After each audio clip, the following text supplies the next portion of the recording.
कहते हैं ना the day after, the afternoon after, the evening after. भाई मैच हारे एक दिन हो चुका है और ये भी आप जानते हैं कि वर्ल्ड कप से बाहर होने की कगार पर यह भारत। हाँ, इफ्स एंड बट्स हैं, ये हो जाए, वो हो जाए, वो भी हो जाए, ऐसा भी हो जाए तो शायद भारत सेमीफाइनल जाएगा। लेकिन आज हम इस शो में बात करेंगे हार की वजहें, आगे क्या होगा, ये बहानेबाजी क्यों हो रही है।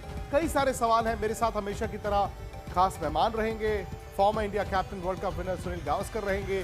और सनी भाई इस वक्त चूंकि दुबई में है तो बड़ा जरूरी होता है वहां के हालात का जायजा लेना, क्योंकि ये तो आप सुन चुके हैं, विराट कोहली ने परसों कहा था कि जो भारत की टीम है वो आउटसाइड नॉइज, यानी कि हम और आप जैसे लोग क्या बोलते हैं उसको नहीं सुनते।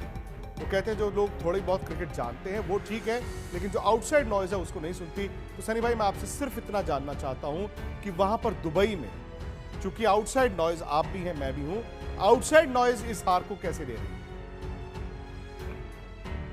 बहुत बुरी तरह से, बहुत निराशा हुई है, क्योंकि हाँ, पिछले रविवार को जब पाकिस्तान के खिलाफ हार हुई थी तो लोगों को बड़ा दुख हुआ था, पर ये आशा थी कि ये जो मैच है यहाँ पे जीत हासिल करके आगे के 3 मैचेस जीतकर सेमीफाइनल में आ सकते हैं। ये एक अपेक्षा थी, अपेक्षा अभी भी है, क्योंकि हो सकता है, क्रिकेट में कुछ भी होता है। पर कल के हार, और कल की हार भी बुरी हार थी। पाकिस्तान के खिलाफ भी तो जो हार थी वो बहुत खराब हार थी, क्योंकि 13 गेंदें बची थी, एक भी विकेट पाकिस्तान की गिरी नहीं थी, और वो बड़ी जबरदस्त हार थी। और ये कल वाली हार न्यूजीलैंड के खिलाफ भी बड़ी हार है, और इसी की वजह से यहाँ पे दुबई में बहुत सारे डिसअपॉइंटेड इंडियन क्रिकेट लवर्स हैं। कल विराट ने आकर बोला ना प्रेस कॉन्फ्रेंस में कि हम बहादुर नहीं दिखे। उन्होंने कहा we were not brave enough when we went in, यानी कि टीम में वो बहादुरी नहीं दिखी। हकीकत यह है कि बहादुरी जो है वो टीम के खिलाड़ियों को खेमे से आनी थी, लेकिन वजह क्या है कि ये खिलाड़ी बहादुर नहीं थे। बहादुरी के साथ साथ इन खिलाड़ियों ने स्किल भी तो नहीं दिखाई।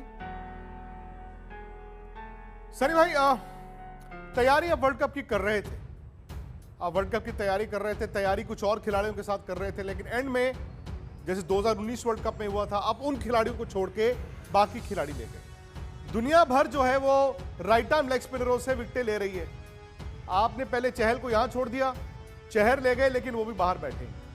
ये मजबूरियां क्या भारतीय टीम की डाउनफॉल की वजह है? बिकॉज हार्दिक को खिलाना एक मजबूरी थी, फिटनेस एक मजबूरी थी, क्योंकि वो पता नहीं फिट थे कि नहीं, जडेजा को खिलाना एक मजबूरी थी। ये मजबूरियों में फंस तो नहीं गए? जी देखिए, मजबूरी नहीं थी ये तो, क्योंकि रविंद्र जडेजा जिस तरह से आईपीएल खेल रहे हैं, जिस तरह से पिछले 2-3 सालों में उनका फॉर्म रह चुका है, उनको तो खिलाना ही था। आप इनकी जगह और किसको खिलाते?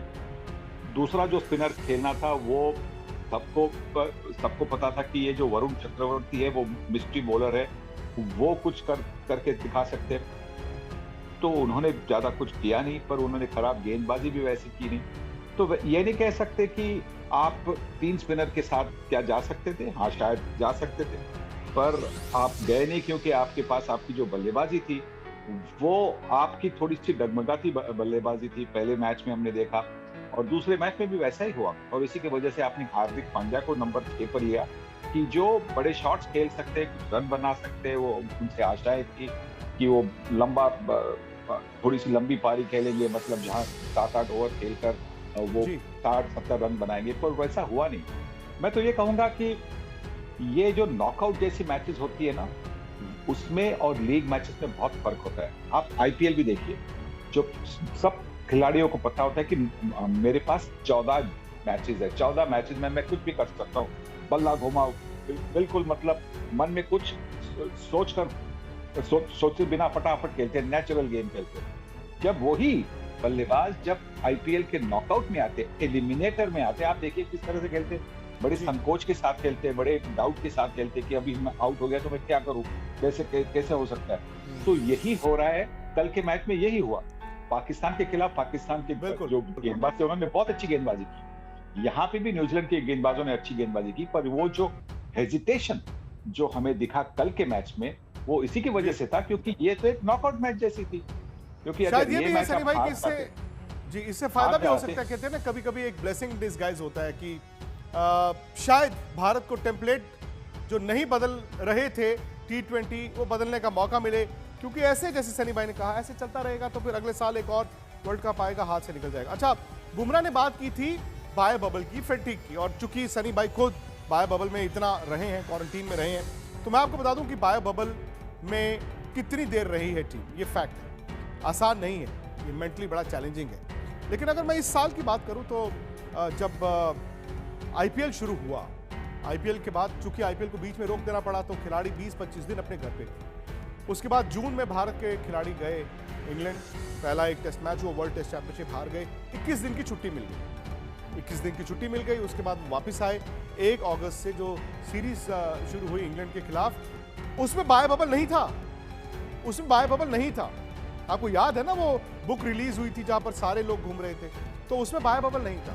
फिर जब मैनचेस्टर इन्होंने खेलने से मना किया तो वहां से रातों रात ये दुबई आए, क्योंकि फ्रेंचाइजीज जो थे वो चाहते थे आप पहले क्वारंटीन करें, फिर उसके बाद आप बायो बबल में जाएं, उसके बाद ये वर्ल्ड कप। इंग्लैंड के कुछ खिलाड़ियों ने मना कर दिया था आईपीएल खेलने से, उन्होंने